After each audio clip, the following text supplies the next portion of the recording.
Welcome to Walt. I am your storyteller, and this is the last episode of the Family Line and Money. Daddy was rushed to the hospital. I forgot to tell you my name. My name is Benga Adenuga. Let's go back to the story. Daddy was rushed to the hospital. I mean, he had been ill for about 10 years. That was even well before Dipo and Ajoke got married. And his illness was being managed. He was slated for a major surgery that Dipo was going to pay for, before Dipo passed. So, they needed money badly. In a matter of hours, if they did not pay for the surgery, things might go really, really bad. Dipo never mentioned to Ajoke about his dad's illness or even the major surgery that his dad was about to undergo. Now, Benro had to harass Ajoke for some money. They needed 25 million naira urgently for the surgery. Ajoke, all of a sudden, became their only hope. Get out of my way! Don't call your madam for me. What do you mean? Tell yourself, come back in peace now. Come back to the gates. We talk. I said, you don't see everywhere. Anybody is there for house. Zacchaeus, don't provoke me. Go and call your madam for me right now. Allah, my dad is doing trouble. Now yesterday when my dad in land for Ghana, he called me for phone with Ghana number. Well, like my dad is doing trouble. I don't really like what you are. Let's go in love with this.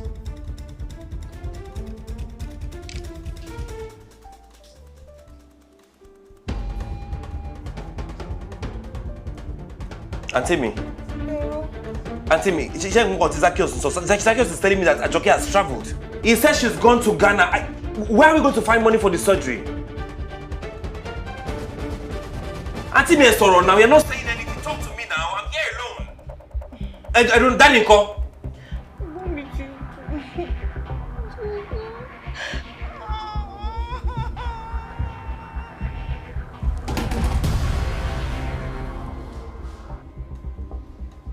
What they silence?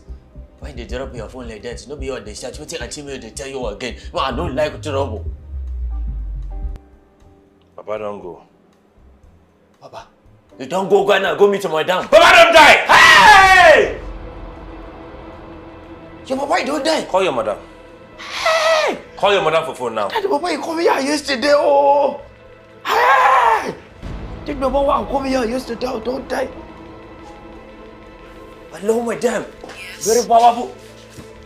Hello, Ajoke? Ajoke, you are a witch. What happened? This is why you cannot have children. You have succeeded now. You have killed my brother. Now you've killed my father. What happened to Daddy? Yes, we told you. We said do not go anywhere. Return that money. Yet you held on to the money. You traveled. No. You didn't want to travel. You ran away. Look, I'm going to tell you this one time. Run, Run wherever you want in the world. But I will find you. Ajoke, I will find you. Which? This is very unfortunate. I'm not sure what to say. Maybe Ajoke was greedy. Maybe the family should have opened up to her. Maybe people should have talked more about his family with his wife. Many maybes. Many maybes. Well, thank you very much for staying with me throughout this season. It's been 5 weeks of watching and talking.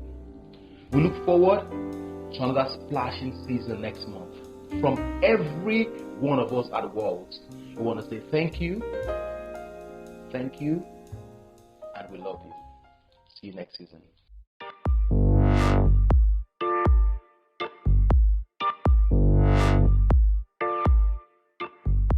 Ajoke is a thief.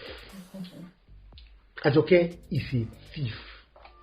Because the thing is this, all the while, I'm already of the opinion that the family deserves something.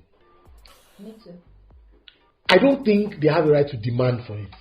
But I'm expecting that Ajoke will be reasonable enough to know that, 300 million. You are there, you are mourning the death of your husband. That's painful enough. The way she's even doing with the money, even though she's crying, the way I'm believing that the money is so important, so much more important than her peace of mind. If not, if she wants to even take a leave of absence, you drop like 100 million in Baba's account now. I know Baba is arrogant. Baba may not tell the girl what his issues are, you know. And I blame the husband for that. Before himself, I mean, there are things you should talk about in marriage. I mean, people tell me things sometimes and be like, okay, don't tell your wife. I'm saying it on camera now. If you tell me anything, you've told my wife. The only difference may be that I will tell her that I'm not supposed to tell you. But I have to tell you because that's your closest person, you know. So I believe that people made a mistake by not sharing something as delicate as the father's health with the wife, even if the father did not do it himself. But that being said, the girl herself, because even if I was okay, she should have at least left something behind, you know. So that when this thing becomes an issue and they start talking about it, and she says, I transferred 100 million to Baba now. People will say that, Baba, you too now. But, you know? I agree with you. I think that she shouldn't have made away with the money. But, you know, this is life. We really don't know what intentions are. She could have just removed herself from that situation. Her intention might not have been to run away with the money. It could just have been to remove herself from that situation at that point in time until they agree on what to do. If she can transfer it, she doesn't have to be there physically to transfer money to Baba. I also think that I agree with you that Deepak should have told his wife what was going on with the family. Your father is going to have a major surgery. At some point, she's going to know because he's going to go for the surgery. He's going to be treated. I mean, she's going to know. That's one. Number two, I think that Baba should have led with that. You see, Yoruba have a saying, they say, Pelela Kolabo. I don't think that if Baba had called as soon as it happened, and I've seen it happen in a lot of, you know, situations where Deepak dies and Baba just calls the girl to say, Ajoke to say, come, there's an issue on ground. I'm sorry, I mean, this is a funny situation and it's happening now, but I was actually slated for surgery at a point in time. Well, maybe in a week or two, and I was supposed to have received 25 million for this surgery. What do we do? In that case, I think that the first thing that Joker would have done, unless she really is a thief, is pay the money. In that case, Baba will look like she's begging for his son's money that his son had promised him.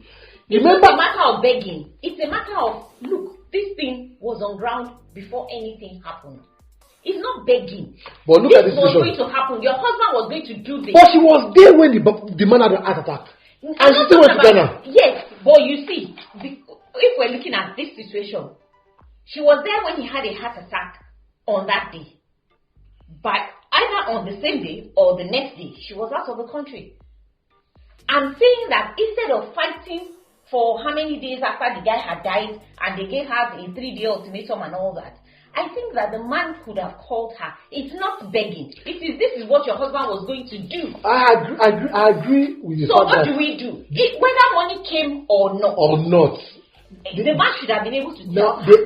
Even if they were going to run around to raise the money, she should have been part of that effort. Well, they have communication issues, but I'm seeing a scenario because I'm really sad with this episode. But I'm seeing a situation where is it possible that this family actually understands the kind of woman she is?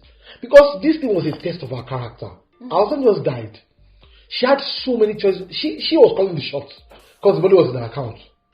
She had so many options beyond taking the easiest and the most cowardly approach, which is running away from the situation. You're supposed to still be mourning your husband. Yes, you have 300 million in your account. If you had nothing, you run away too. What if she feels unsafe? Well, what she'll do is to find a solution to that, not to run away. Because right now... What if running away was her solution?